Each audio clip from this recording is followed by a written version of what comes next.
Bon matin, farm friends. With the colder weather upon us, we walk out the door and we see our breath and we scrape the frost off the windshield. It's easy to forget how unseasonably tropical it was this past summer. Incredibly dry, incredibly hot, not the normal at all due to climate change, in my opinion. We're seeing more and more of that. Big extremes. We have to be ready for it all. We have to be ready for crazy monsoons or droughts. Got to be ready for it all. So for more on the topic, here is this week's Farm to Food podcast, all about climate change. Enjoy.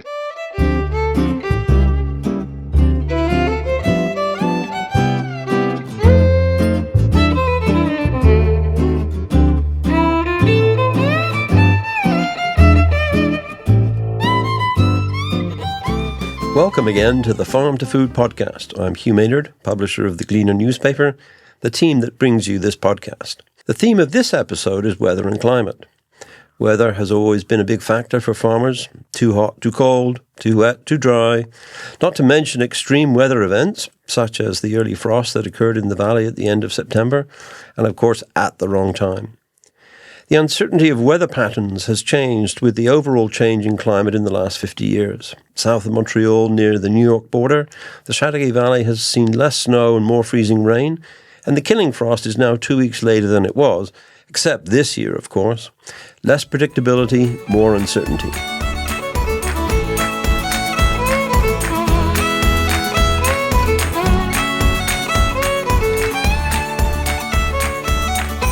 So, to set the stage for our discussion on climate change and agriculture, I'd like to welcome Hugh Henry. He's a professor at the Department of Biology at Western University in London, Ontario, and does research on plant ecology, biogeochemistry, and global change biology. Welcome. Nice to have another Hugh on the show. Oh, thank you. So climate change is in the news all the time these days. It's a complex issue with far-reaching impacts, and agriculture is no exception. With plant biology being your main area of research, how does that connect with climate change?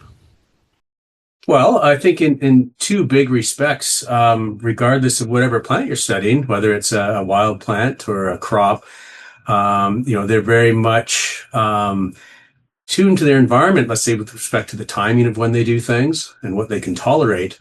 And I think, what they can tolerate is maybe something, problem for the future, but the timing is something that is really affecting all plants right now. And with respect to, ill-timed events, it could be a frost at the wrong time, could be a heat wave, could be the distribution of water. So I think in that respect, it sort of ties it all in together. I also study soil nutrients, and that is another thing that's affected very much by climate. Right. We had in this area, the average date of the killing frost is October 16th. We had a killing frost on September 29th. Surprise. Right, it has a huge impact on particularly vegetable producers, right, who weren't prepared for it. So what are the biggest changes that are taking place on the ground in Canadian agriculture with relation to climate change? Well, I would say right now, some of the biggest challenges would be with respect to how precipitation falls. So, even if you have the same amount of rainfall within a year, if you start to clump it into larger, fewer rain events, then we kind of get two different types of problems. You have the potential for flooding and for the damage caused by erosion. And then in the interim, you have troubles with drought. So it's always been a little bit hard. The question always happens whenever there's an extreme event. People say, well, is this because of climate change? We don't know for any given event, but we sort of know on average when these events start to increase more. I would say the same thing for frost in the sense that in a warmer climate, you might think you don't have to worry about frost as much. This is actually true in some regions. I know if you go further south or areas in Europe where they're essentially losing their frost seasons. But for most of the productive regions of Canada, despite climate warming, we still have winters, we still have freezing weather. And if it's ill-timed, if it happens, for example, a midwinter melt, if you have, orchards, for example, can affect bud burst. The winter side of things obviously is not is critical for annual crops if we can simply choose to plant after the frost season. So it really does depend on the type of crop you're talking about in that respect. And farmers have never really been able to do anything about the weather, right? It's the biggest uncertainty that they face, regardless of the year. And talking about the extremes, 2024 in this area, we had an August with 250 millimeters of rain, which is 3 times the average. And this year we had 50 millimeters of rain, which is half the average. So the extremes really are becoming pronounced, I guess, is the way to describe it. So how do farmers adapt to that? What does adaptation look like for farmers? Well, that's something that, especially when we're talking, let's say, about annual crops, they've always had to adapt, as you were just saying, to strange years. So they don't necessarily plant on the same date, but they'll see the condition of the soil, whether it's wet or becoming dry, and the timing of the season. But so there's always the ability to adjust your planting dates and your harvest dates up to a certain point. I think further adaptation, more extreme adaptation, would require planting different varieties of the crops. There are options for GMOs that have been, specifically designed to, let's say, tolerate drought or so on. The other option is simply to plant a different crop. If it's no longer viable for your region, you could move to something that was, better adapted to the newer conditions. Right. And linking to that, the importance of soil health and water management, heavy rains coming through and, of course, soaking in or running off, those kinds of things. So how can improved soil practices like cover crops, reduced tillage, how can they buffer against some of the stresses that are coming through with climate change? Well, certainly in the case of cover crops, they protect the soil from erosion. They do sort of mediate the temperatures and the water loss. But, I think for a lot of these practices, I tend to think of their benefits to often be on the end of reducing climate change in the first place. So if you think about soil carbon, for example, with reduced tillage or use of cover crops, we can increase soil carbon. And that's something that is going to affect our carbon emissions to the atmosphere. So, you can sort of see the two sides of things. There's practices that we can do to mitigate the effects of climate change, but we can also do things to mitigate climate change happening in the first place. And I think a lot of those practices, specifically on increasing soil carbon, would fall in that second category. Okay, so when we talk about biodiversity, right, making a larger mix, if you will, of crops, so again, referring to this area, soybeans 50 years ago were, very small, and now they're a very big crop. So what role does biodiversity play, given, we won't go into how you market them, right? Where do you sell them and those kinds of things, but in terms of dealing with climate change? Yeah, so I think there's several ways of looking at this. There in a lot of fields we have monocultures, a single crop at any one time. So you can think in terms of increasing biodiversity over time. With the annual cycle. So cover crops would be a good example of that. One of the big benefits of biodiversity can be that you're able to capture nutrients better, capture water better. Because you have roots at different depths, or you have plants that peak at different times. So if you picture, for example, a cornfield that's harvested, if you leave the soil bare over winter, you're sort of more prone to losses of nutrients. If you have something like a cover crop in place, you've essentially increased the biodiversity over the course of the year, and you have more opportunity to capture things that would otherwise be lost. With cover crops mixtures, the idea is simply, once again, that you can have a variety of different plant strategies that are going to, maximize effectiveness. And also, with my own experience with cover crops, they don't always take as well. They don't establish as well. So if you put in 10 species, you might get 4 or 5 that really do well in that year. So there's sort of that backup plan. If some species don't establish well, then other ones will. So yeah, I think biodiversity, when the plants are all there at the same time, provides that backup. And then by having cover year round, I think you get a lot of advantages in terms of tightening up, having a less leaky field with respect to nutrients and whatnot. And looking at cover crops, it's a biological process, effectively, right? But we also have technological solutions. How do you see the balance between technology and some of the traditional practices that have been part of sustainable agriculture for generations? Yeah, so I guess that's an interesting question. I think one challenge that growers appear to face is that they're maybe inundated with too many alternatives for technology, and if what they're doing right now is working for them, they then have to ask the question of what is the benefit of any given technology and how proven that it might be. So, I know there's soil amendments. There's many different options that are supposed to improve yield. There's equipment you can buy for precision farming. And even though you can certainly demonstrate the benefits of any one of these technologies, I don't think the average farmer is convinced if it sort of is beneficial somewhere else at a different time. I think they want to know more about what's going to work in their region, for their field, and for their crop. So I think the challenge is to properly demonstrate to growers that there is an advantage that they'll realize for the cost that they're putting into the new technology. Right, which is always a factor. How much do I invest in this without the knowledge, of course, that it may make a difference? Exactly.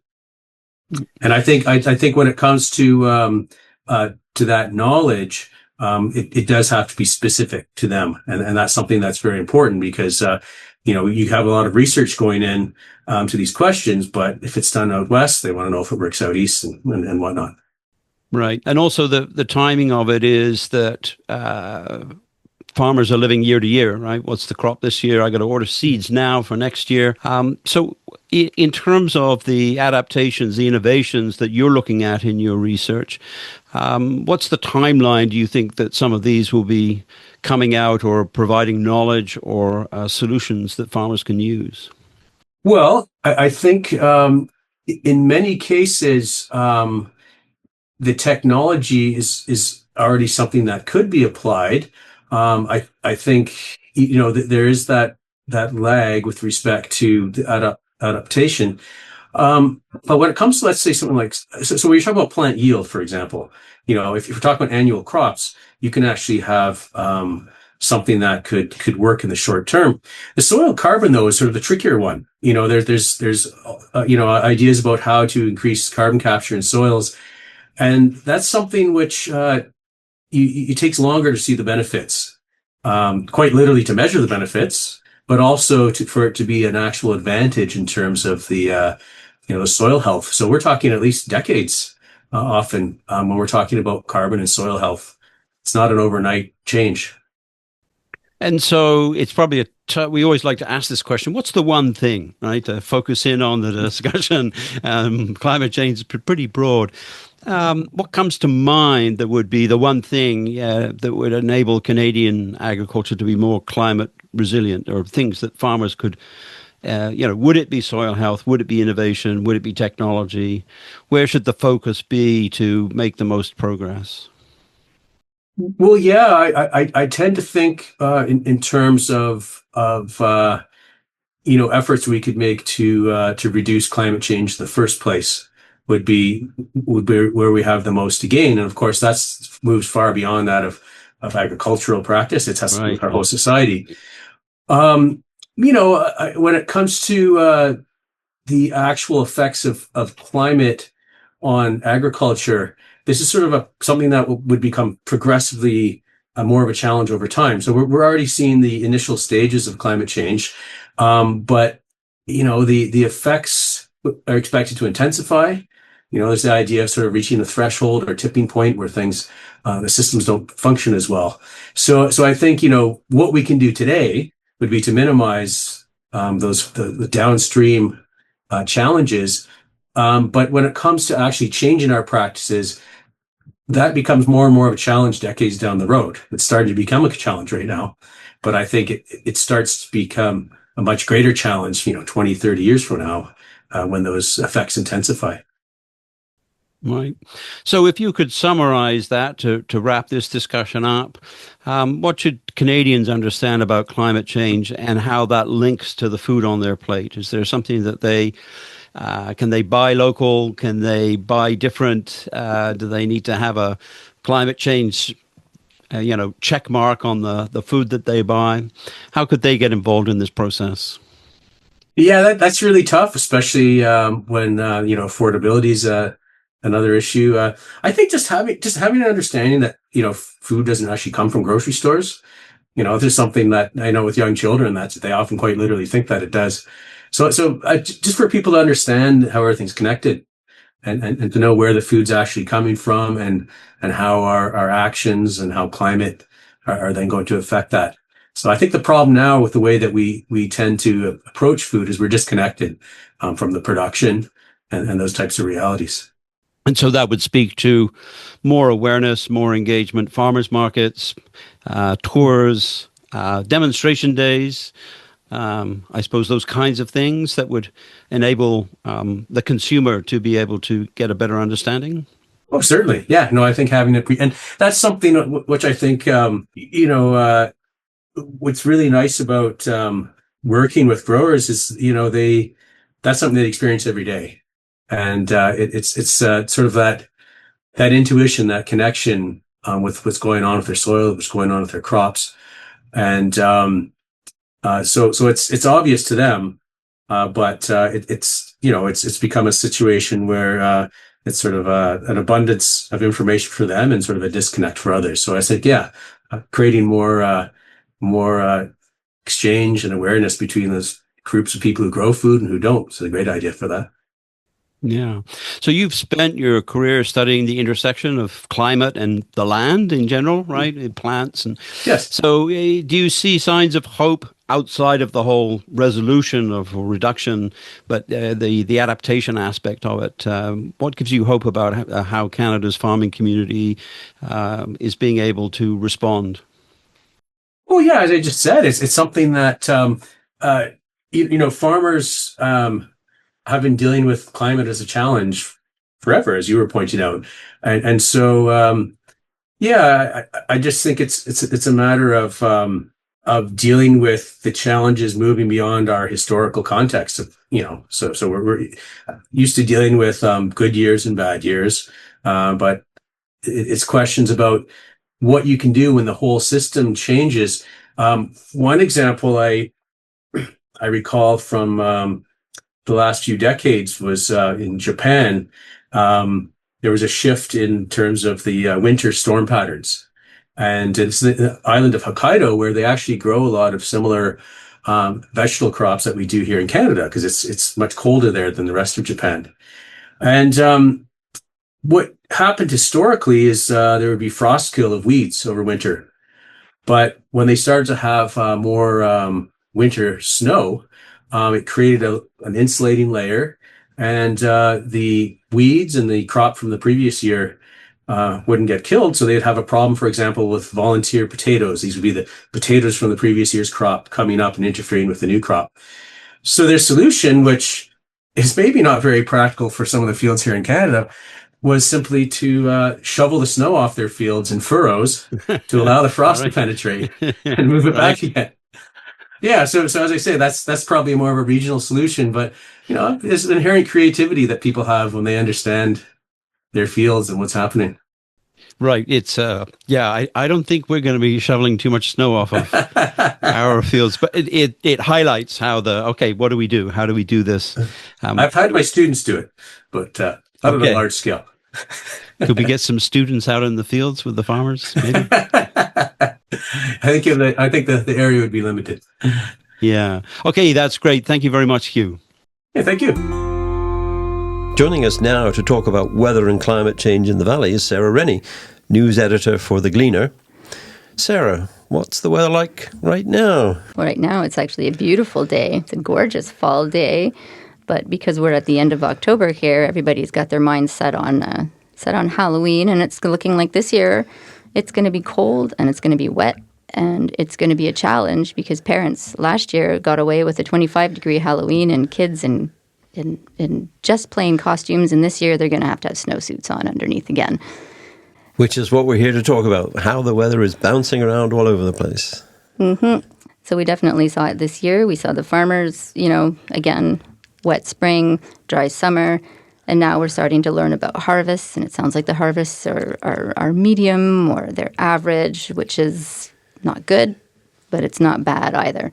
I think the farmers will take it because, after the year we had, and I think most people in July were so uncertain of what was to come, that the fact that everybody is pretty much off at this point, they've harvested just about everything that they're going to be able to harvest, or it's coming to an end. Most people are likely to be done by the start of November, which is fantastic. I think the farmers are going to be okay with this season in the end.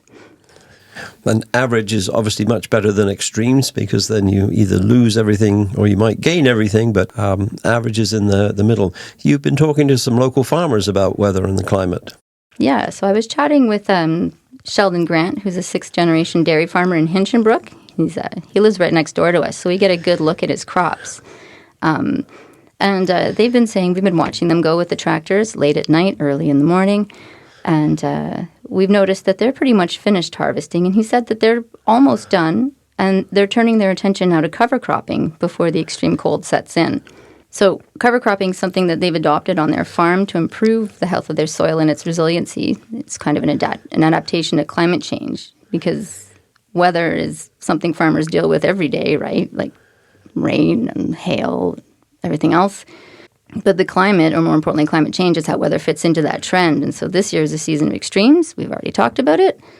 Some people didn't get planted until June, and then we had a crazy dry summer, fall where we didn't have enough water. Wells are drying up all over the place at this point. But what can farmers do? But we've had an extraordinary fall, September and October, even if it was a bit short of moisture in this area. The farmer next to me planted winter wheat, which is actually planted in the fall, but goes dormant over the winter, and then it takes an early start in the spring. And it was planted the first week of October, and it's now green right across the field, which is unbelievable. Mm-hmm. Yeah, the Grants planted a lot of rye, which is another sort of crop that'll overwinter. And he said, with the little bit of rain that we did get, he said, the seedlings were up in 4 to 5 days. And yeah, it's a beautiful sea of green right now. It looks like spring.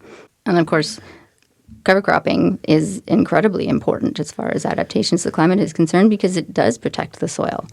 And so the most important thing about cover cropping is that beyond building soil resiliency, it helps to prevent erosion. So going into a wetter fall, those little seedlings will help to protect the topsoil from being washed away in heavy rain. And the same thing in the spring when the snow starts to melt. And those little tiny plants, if we get a good snow cover, they survive the entire winter and they just come right back in the spring. And it protects the soil again when the snow starts to melt from runoff. And so it's a huge environmental benefit. And what Sheldon was explaining to me is that it's also a huge benefit to the farm. And here's what he has to say about that. I think, for me, really, it's beneficial to the farm. It's beneficial to the soil. We've been trying to get away from tillage as much as we can. And cover crops seem to fit well into our cropping plan. For example, this year, we farm quite a bit of heavy clay soils that take a bit longer to dry out in the spring. And this spring being a very wet, late spring, where we would normally be planting, say, corn middle to end of May, we were early June before we could even get started, before the ground was dry enough. But a few of the fields that we had cover crops growing in, we were able to get in earlier to plant soybeans. And because we didn't work the ground, the mud or the dirt wasn't sticking to the tires. So we got in and out, got it planted in great conditions. The equipment was clean when it came out, and that's thanks to cover cropping. So there's a benefit to us for sure. I see a benefit for our farm, and that's probably the main reason that we're doing it, is the benefits to the farm, to the soil. the biology that's living in the soil, kind of feed the soil, and the soil feeds the plants, and it's all one big cycle that needs every spoke in the wheel. But the fact that it's a benefit also for storing carbon, for reducing runoff, erosion, things like that, that's almost like a secondary benefit. It's great that it's doing that too, but primarily, it's a benefit for our farm. Right. So I guess it's a win-win in that sense. Exactly. Yes. So Sheldon and his family's farm have benefited from government programs that incentivize management practices on the farms. They benefit the environment to help against the impacts of climate change. Sarah, you recently attended a press conference on the Agri-Solutions Climate Program, which has been extended until 2028. This program encourages farmers to increase their cover cropping, manage their nitrogen or fertilizer through planting, and so on. Yeah, so the press conference took place in St. Martin, and it was attended by sort of the big brass of the UPA. The head of the UPA was there, the president. They also had a representative for the Minister of Agriculture and Agri-Food, so the federal agricultural department. And everybody there agreed that programs like this, they encourage farmers to make changes to their practices that help store carbon and reduce greenhouse gases, so that benefit the environment. They're really happy with the success of programs like the Agricultural Climate Solutions Program. And there's an on-farm climate action fund that actually takes care of these programs in Quebec and throughout the rest of the country. They've managed to encourage over 400 farms, for example, to optimize nitrogen fertilization. They've got over 2,400 farms now that are cover cropping, and many, many, many football fields worth of, acreage now that's under cover crop and that's being protected. And the program was, just like you said, extended for 3 years. So it's funding that's available for local farmers to make these adaptations on their farm. And Sheldon was really interesting. He said that the programs are actually a safety net for farmers because it allows them to do things that they just couldn't do without funding. And so I'll let him explain a little bit more about the importance of these programs. I think the biggest thing is, I think it's most beneficial probably for the producers who aren't doing it yet but want to get into it, because there is a certain level of risk doing it. You have to buy the seed, and then you have to, if you don't have the equipment to plant it yourself, you have to either hire someone to do it, or you have to try and figure out some way to get it planted. And then if you get a bad year, an off-season or an off-year weather problem, whether it's a drought or you get a really early heavy frost that kills it off before it does much, or you get a few years ago, we had a huge rain, and I think 2 days after we planted, and most of our cover crops ended up drowning out, and so the fields were very spotty. So there's quite a level of risk to get into it if you're not familiar with it, or if you don't maybe know some tricks that you kind of only learned after doing it for a few years. So I think those financial programs really help act like a safety net, where if you make a mistake, well, you haven't lost your shirt. You can still, okay, well, we can learn from this, and next year we can maybe try something a little different, or we can try it again, but modify how we do it a little. So I think it just gives a little bit of assurance that it's worth doing. You might not get it 100% every year, but at least doing it, there is a benefit, and the government or these programs are there to support you along the way. Once you get established and going with it, I think it's a lot easier because you have a bit better idea what you're doing, or if you see what the weather's been like, well, you can know, well, we better not do this, we better do that instead. But yeah, so I think it's just a bit of a safety net for the guys that are just getting started at it until they can kind of get their feet under them and get rolling. And then after that, it's a nice way of supporting, like, hey, the government wants us to do these good things for the environment, for the soil, for all the different reasons, and they're going to be there to support us in it. So one thing that really struck me in my conversation with Sheldon was I asked him about how often he thinks about the possible impacts of climate change, and he said he thinks about it almost daily, but that he's decided to be more optimistic about it and focus on what can be managed locally to adapt to these changes. He says the region relies heavily on the four seasons, and that these are changing. He understands how important it will be to keep on adapting, but that that's an incredible weight that farmers are having to carry right now. I don't think about climate change on a daily basis. So I can't imagine the pressure they must be feeling to find ways to adapt. So Sheldon is a graduate of the Farm Management Technology Program at McGill University's Macdonald campus in St. Anne de Bellevue, long address there. They held an open house over the weekend and opened the dairy barn for the first time to the public. Much of what they're doing at the school focuses on training future farmers, which at this point in time means preparing them for an uncertain future, which you were just mentioning, regarding climate change. Yeah, so I went to the open house with my family, and we all enjoyed, getting into the dairy barn, seeing the cows, and we'd also met with a few students, and we learned a lot more about some of their research. And then I was able to talk with Program Director Pascal Thériault, and we talked about how sustainability measures and climate change resilience have been integrated as core curriculum aspects throughout the FMT program. So there's not one class anymore that's just dedicated to climate change. It's actually something that they're doing throughout every aspect of their program. So we spoke about how we're right now in a shift. We're seeing a shift in agriculture away from this older focus on producing more and more and more, something that was prevalent in the 1970s, this idea that there was too many people and we had to keep producing food to feed the world, to moving towards producing more efficiently and producing while being as resilient as possible and using as few resources as possible. And so here's some of what he had to say about the program and today's students and how they're adapting to having to make these changes. The way the program is structured, they cover their science course in the first year, the production course in the second year, and they get into management course in the third year, where they can build on what they've learned from the production aspect. And the program ends with a capstone course, which the former students all known as Farm Project. So they build a business plan and try to forecast what they will be doing the next 5 years. And for the longest time, they were trying to find new revenue streams to be able to integrate themselves in the business. I mean, when I first started, they were trying to make the changes they needed to make because the parents were leaving. Then we evolved to co-generation on the farm. And now what we've seen in the recent years, and I think that's in part by the changes we've put in the program, is how can I make my farm more resilient for changes that will come that I have no control on? So when they think about their investments for the next 5 years, it's not about, does it bring more money? No, it's, will I be able to limit the potential damage that will occur on my farm? Because it will happen.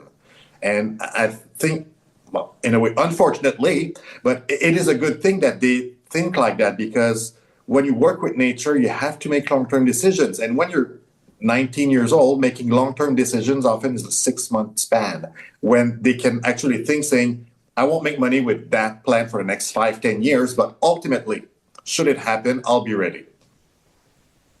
Wow, that must come as a major shift then, just in the perspectives of farming. Well, it comes as a shift because quite often, as they work on their business plan, as they try to understand the deep roots of their business, they have discussions with their parents. So when they present those projects, the parents look at the budget and say, well, there's no money to be made doing what you're trying to do right now. And it's up to them to a point to say, you're right. I will not be making any money right now doing what I tend to do. It's an investment, but it's an investment for the future. Will it pay back? Probably, strictly based on the loss we will not have, not on the extra profit we'll be making or the extra revenue we'll be making. So the weather, climate change, how it's changing, is on everybody's mind for different reasons. But it sounds like the students coming into the program are looking at it not just as a matter of concern, but sort of a matter of the program, right? How do they deal with this, just like they would do with cultivation or fertilizer, or, how do they raise their animals? They're looking at, how do I adapt to climate change? Mm-hmm. So I asked Pascal about how students coming into the program are thinking about climate change, mostly because when I was younger, we were always being told that, we could save the planet. It was very optimistic at that point. If we turned the water off when we brushed our teeth, if we recycled things, that we could make a difference. And the students that are coming into the program today, they've been learning about the IPCC, tipping points, doom and gloom. And it's really not this optimistic save the planet anymore. It's more about, we've gone too far dialogue that we're having. And it's a much more pessimistic outlook. So I asked about this, and Pascal had a lot to say. So here's a little bit of what we were talking about. They have lots of challenges ahead of them, but they have a huge opportunity. I mean, when it comes to climate change, agriculture has that capacity through regenerative agriculture to be able to do carbon sequestration and to be part of the solution. And I think that's the best hope we have to keep them up in spirits, like make the right decisions and you are part of the solution, which is a major shift because if we go back 20 years ago, farmers were the problem. I mean, we had pollutions because the farmers were farming. I mean, not even thinking about the fact farmers farm because people need to eat, but that's a totally different debate. But farmers went from polluters to the potential partial solution to adaptation to climate change. And I think this is one way we can help those students make the right decisions and empower them with what they will be making for decisions. Mm-hmm. Right. Turning it into a positive. We have to turn it into a positive. I mean, ultimately, we're born, we die. And it is what it is. There are things we have no control on. So from the moment you have no control on it, well, you have to look at how do you get more resilient? Farming or not farming, you can be farming and you can be part of that solution. And that's really what we're trying to work on with them on.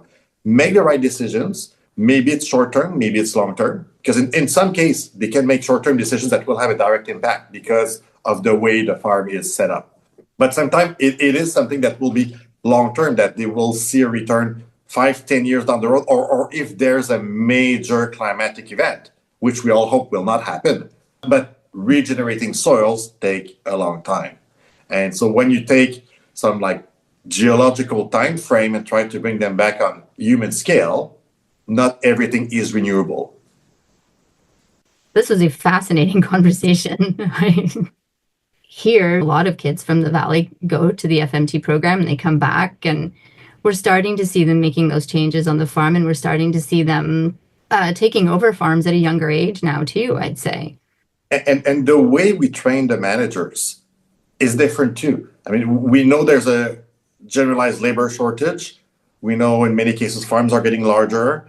And as farms get larger, farmers have to understand at some point that you cannot do everything and you'll need to hire labor and not strictly rely on family labor. And so just the way you prepare them to manage other human beings that are non-family labor brings them in a thinking mood that's also different. Because all of a sudden, they don't have to listen to your orders because they're your cousin, they're your kids, they're your parents. They are people that have the option to go work somewhere else. So you have to pay them adequately, you have to treat them adequately, you have to bind with them in a way that's not something that we're necessarily used to in agriculture. And I imagine part of that then is also temporary foreign workers. Temporary foreign workers are part of it. And every time I hear uninformed conversation about temporary foreign workers, I'm a bit sad because most farmers would probably hire locally if they could. And if they resort to temporary foreign workers, it's because there's no other options. I mean, we're trying to produce food, you're trying to feed the world, and the world does not understand what you're doing. That is still true. And I see them stream TV series about farming, and we can talk about Yellowstone for a very long time because they've all watched it, and I think they just keep watching it nonstop. And it's appealing to them. Why? Because that's exactly what it is. The story of a farmer that is not being understood by the urban population and what he's trying to achieve. And that they really identify to. Okay, so the students are feeling that then, that disconnect. The disconnect is still there, unfortunately. I think it's going to be a problem moving forward if we don't do something, I mean, the ag sector in general, because growth for the ag sector will have to come from outside of the ag sector. And we're extremely good at explaining what we're doing, and we understand what we're doing, but explaining it to people that don't come from the ag sector is extremely hard. I mean, there's a wall there. And people not coming from agriculture, coming from urban areas, don't usually think about jobs in agriculture. Why? Because, well, I'm not from the ag sector. Why would I go in the ag sector? When in fact, you're talking about animal welfare, you're talking about animal nutrition, which does not require you to come from a farm. Precision agriculture and all those technological aspects and applied engineering that comes with it, that's part of it also. And same thing for applied biology. You see it with the technologists like I train, or you see it with the agrologists that more and more come from the city. And I like to say agriculture did not pick them, they picked agriculture.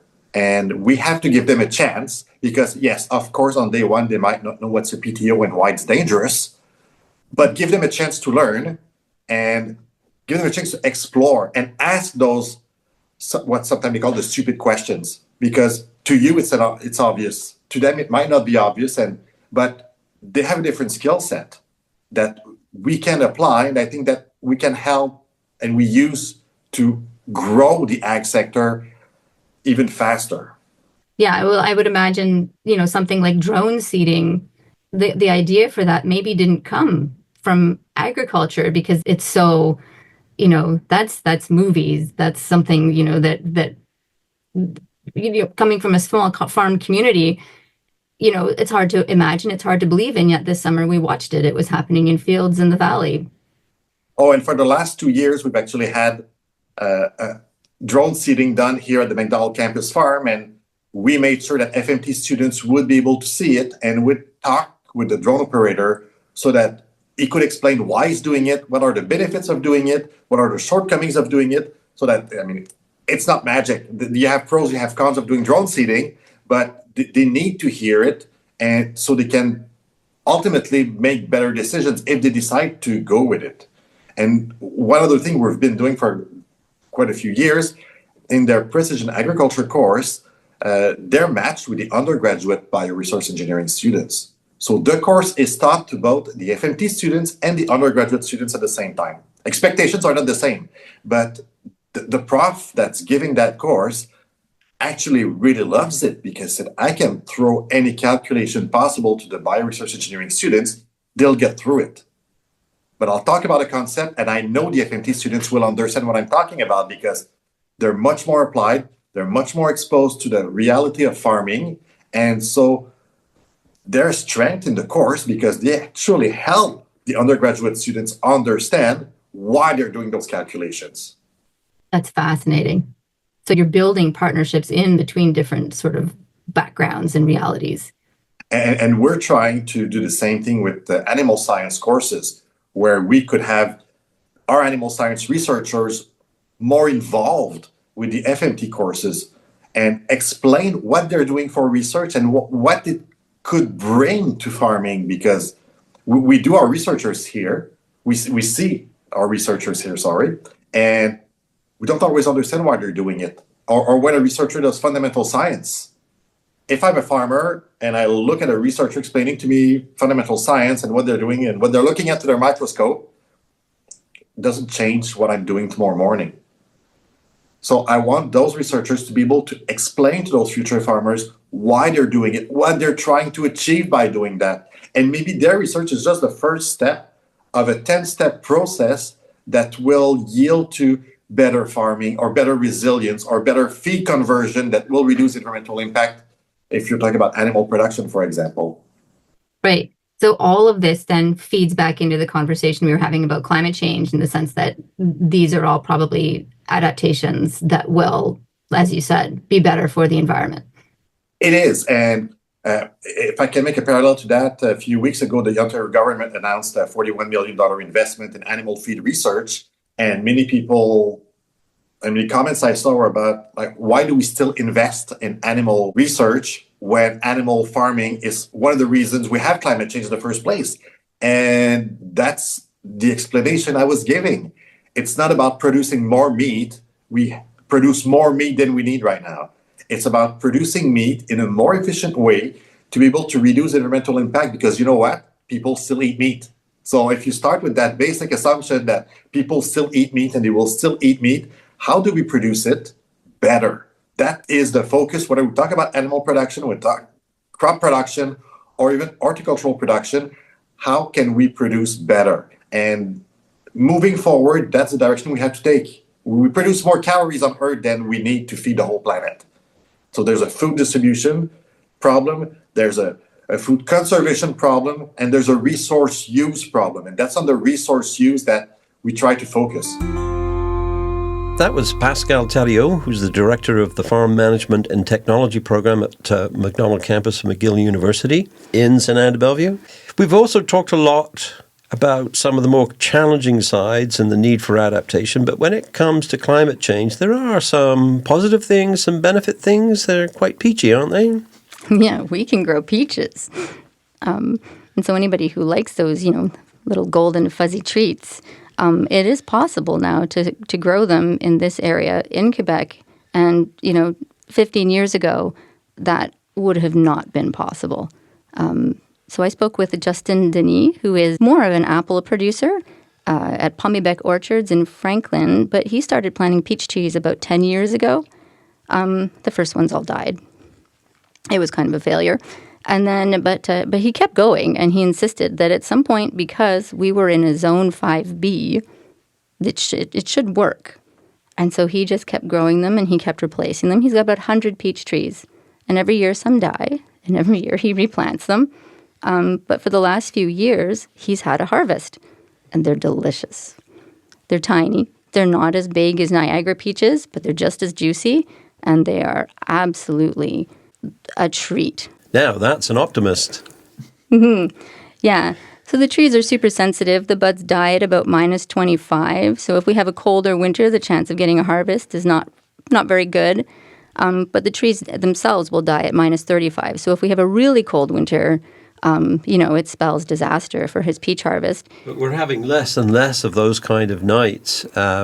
It seems now that -20 is the threshold rather than -30 in the coldest part of winter. Mm-hmm. That's right. And so he's very optimistic, as you just said, about being able to start growing peaches. And in fact, he started growing different kinds of apples as well. So here's a little bit about what he had to say. I did my interview with Justin in French, so I'll translate when we come back. Les galas, il y a 20 ans, on n'était pas capable de la faire presque au Québec. Maintenant, tous les producteurs ont des pommes galas. Ouais. On voit une grosse différence. Les hivers sont moins rigoureux, sont moins froids. C'est ça qui fait la grosse différence. Parce que la variété gala est un peu comme les pêches, plus sensibles au froid. Ben, est-ce qu'il y a d'autres avantages, tu penses, liés au changement climatique? On n'est pas rendu là encore, mais la saison de végétation s'allonge de plus en plus. Mais éventuellement, je pense qu'on va être capable de faire des variétés de pommes qu'on n'est pas capable de faire ici encore, comme on peut penser à la Fuji ou à la Granny Smith. Toutes ces variétés-là sont importées des États-Unis parce que notre saison de végétation est pas assez longue. Donc, éventuellement, si les changements climatiques continuent, qu'on est capable d'avoir du beau temps jusqu'à fin octobre, ben probablement qu'on va être capable de cultiver ça. So basically what he was saying is that about 20 years ago, it would not have been possible to grow something like a gala apple. But here in Quebec, we have been growing gala apples for the last few years. Justin said that if the trend continues, we'll be able to consider growing Fuji apples, proper Fuji apples. He grows a cloned version of a Fuji apple, which has a shorter growing season, but doesn't hold as long. It doesn't stay as long. And Granny Smith apples. For anybody who really likes those, hard green apples, they take an incredibly long growing season. And he says that that's something that we might be able to look forward to. And those come from South Africa, right? Mm-hmm. Those come from South Africa, and the best galas come from New Zealand, and Washington. But Not anymore. Not anymore. Okay, thank you, Sarah. That's a good wrap around all the different issues involved with adaptation to climate change, and I'm glad that the conversation ended on a positive, optimistic note for some of the things that might be coming in the future. Now, over to our reporter, Callan Forrester, who sat down with Ian Ward of Les Jardins Glenelm. They spoke about his work on an advisory committee with Agri-climat as a local representative for the UPA, which is the Union des producteurs agricoles, and about how farmers can learn to adapt to the effects of climate change in the region. Welcome, Ian. Thanks so much for joining us today. I'd love it if you could maybe start just by introducing yourself and telling us a little bit about your farm and your area of expertise. Yeah, thanks for having me, Callan. All right, so I have an organic farm in the Chateauguay Valley in Elgin. We serve direct-to-market vegetables at the Huntingdon and Valleyfield farmers markets, and I got involved with the Agri-climat project through the UPA. They were looking for somebody to be part of this advisory board, essentially, for director-specific impacts of climate change on farms. And I raised my hand. I've done some work in sustainability in the past. In my previous life, I done some studies and a little bit of consulting on or sustainability from a corporate point of view. And so it's always been something that I've been really interested in. So I raised my hand, and that led me on this journey since 2017, where it's been incredibly thorough. Man, things have evolved so much just since 2017. And it's really inspiring stuff to see, what is the intersection between farming, the impacts, the potential solutions, and the potential for corrections, not just to be made to farming practices, but to, farming as part of the solution for addressing the climate crisis.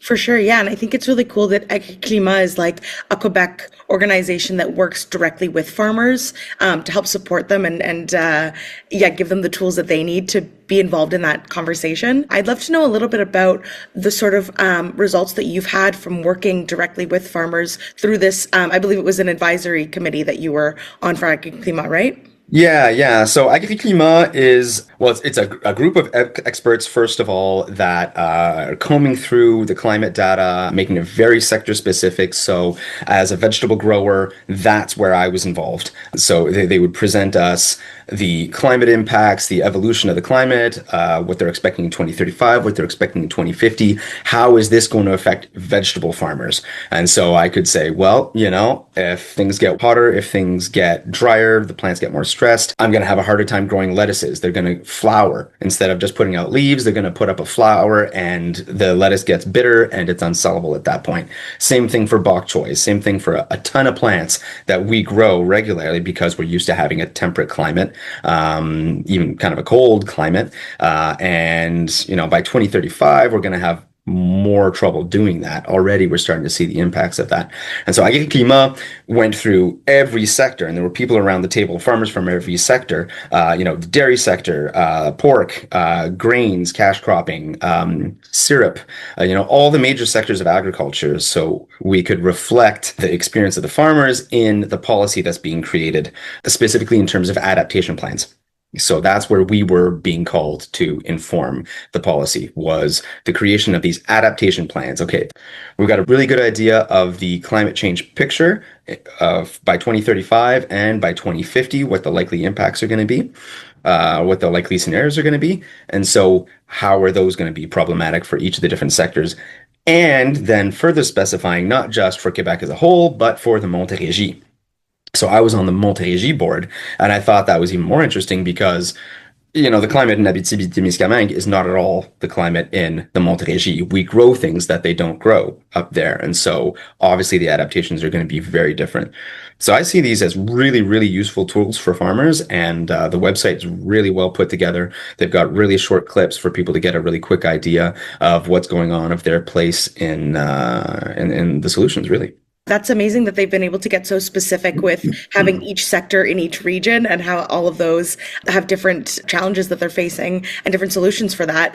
I'd love to know, as a vegetable producer, what are some of the solutions in your plan, or some of the ideas in your adaptation plans that you're thinking about? Right. So, a lot of it has to do with water. And in Quebec, we're pretty lucky. We don't have a lack of water. It's not like in California where we pay for water, where we have to, have allocations of water, and where they have to decide who gets it. Is it going to be the cities or is it going to be the farms? We don't have that situation in Quebec. We've got a fair bit of water, even though this year that was put to the test. We're starting to see already some water stress. So as a vegetable producer, I have irrigation. Bigger vegetable producers have massive irrigation systems, like 100 horsepower pumps that crank out water by the thousands of gallons.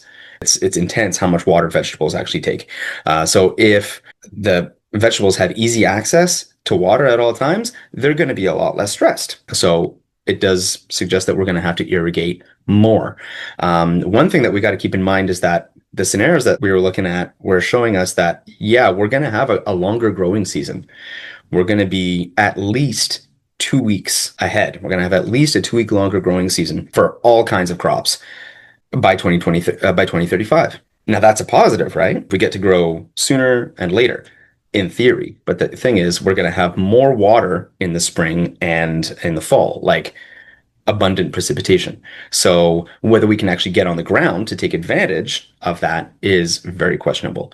Whether we're able to get on the ground and harvest later into the season is very questionable too. You know, you can't bring a farm out in a field that's full of puddles. You're going to destroy the soil and it's just not going to work. It's not going to be very efficient. You're not going to be able to get your crop off. So farmers can decide whether we take that chance, whether we try to have a longer growing season, whether we try to grow varieties that have that are longer season production, or whether we hedge our bets. And almost everybody around the table was saying, yeah, you know what? Instead of trying to grow more for food, trying to get a second crop on there, like let's say we could do a winter wheat, harvest it, and then get corn on. That's tricky. You can't really do that now, but we might be able to with that longer growing season. Everybody around the table was saying, no, you know what? We're going to put a cover crop on instead. We're going to make sure that our soil is protected and building up resiliency to the impacts that we're going to see. So I thought that was really very interesting, because we're not just talking about, the most progressive farms here. We're talking about, everyday farms that are presented with these scenarios, seeing what's going to happen within 20 years, within 30 years. And they're saying, you know what, I need to get ahead of this and I need to start protecting my soil. It sounds like it would be perfect in theory to have longer seasons and grow more, but there's a lot more that goes into it. Obviously you've been doing this for a long time. You have a lot of experience in this. Have you felt the effects of climate change and this shift over the years that you've been working? What have been like the differences between now and when you first started? Oh yeah, absolutely. I feel like it used to be a little bit more predictable. And I feel like even just the last 5 years have just been so up and down. 1 year is cold and rainy. The next year is dry and stifling hot. From a management point of view, I mean, we've got employees, right? We've got to make sure that they don't pass out in the field. And so, yeah, we're noticing more variation, which is basically what they're telling us to expect. And we're also seeing within that variation, which is more weather, right? Week to week, okay, it's rainy 1 week, it's dry the other week. The tendency, the curve is looking a lot like what they're calling for in 2035. So it seems like what I'm living is already ahead of the predictions. This year, we had that super rainy spring and then dry summer. So Agri-climat is saying that by 2035, yeah, we're going to have wet springs. And in the summer, we're going to have the same amount of water that we used to, but we're going to have higher temperatures. So that's going to lead to a hydric deficit, a water deficit, where the plants aren't going to be able to get the water that they need because it's just too hot. We're losing water. And so ironically, the drainage that we need in the spring to get on the fields early is actually lowering the water table and taking water out of the system that we need in the summer. The easy answer, frankly, is building resilience into our soil. How do we do that? Well, organic matter is something that helps an awful lot. If you got a soil with low organic matter, you don't have the ability to hold on to the water that falls. Every 1% of organic matter equals 20,000 gallons of water that it can hold per acre. But so it's water that can be used by our plants, but it's also water vapor that's not up in the atmosphere. Because if it's not being held in the soil or in plant matter, it's dancing around up in the atmosphere, and water vapor is actually the biggest greenhouse gas. Whoa, that statistic really threw me for a loop. That's such a huge number. It really puts into focus the potential that agriculture has. Wow.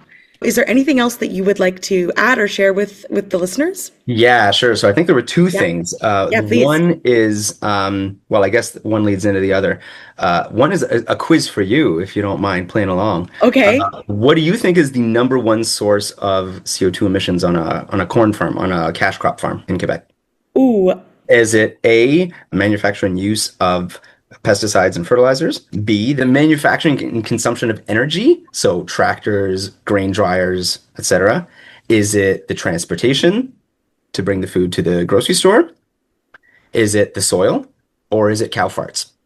Oh, if we're talking about like a corn farm, like a cash crop, I would guess maybe transportation to grocery stores. Okay, all right. So yeah, the last one was a trick question because cow farts are the biggest emitters on a dairy farm. Yes. But obviously we're talking about a grain farm here. And Quebec dairy farms are actually like top 5 in the world as far as low emissions per liter of milk produced. So the answer for a grain farm is the soil, believe it or not. Oh. And this blew me away. 60% of the emissions of Quebec cash crop farms, so like corn and soy, is from the soil, comes from the soil. Whoa. And specifically, it can be in a couple of days in the spring or the fall when you've got bare fields, not all of them obviously, but some fields are bare in the spring, and you get these big rain events where you get puddles forming on the surface of the soil because the soil is saturated. And you can basically imagine a big smokestack on the field at that point because what's happening underground is that there's a whole bunch of nitrogen that is already underground that is in an anaerobic state at this point because it's saturated with water. The soil is saturated with water, and there are no plants on the soil to use that nitrogen to create plant growth.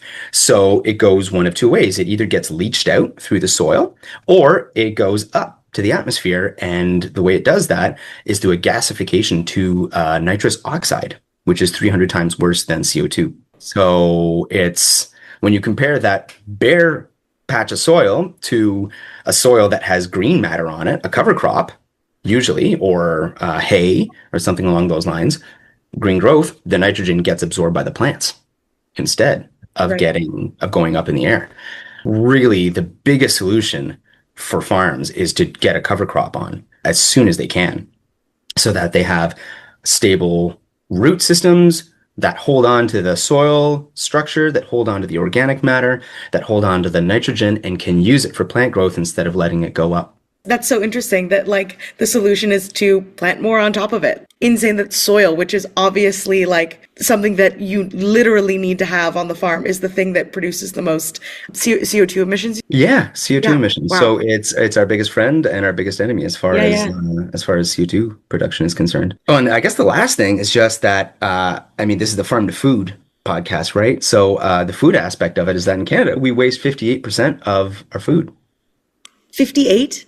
58, according to Second Harvest, a 2019 study by a Toronto organization called Second Harvest, compared to the world average of 25. So if you think of farmers as producing the food that we eat, obviously it's necessary. We got to eat, so we got to produce food. The answer is, how do we reduce the amount of CO2 or climate impacts per pound of wheat, let's say? Well, yes, obviously, that's great. And that's what farmers can do. That's what farmers are looking at and saying, how can we do better? But the thing that people can do, that any Canadian can do, is just stop wasting the food.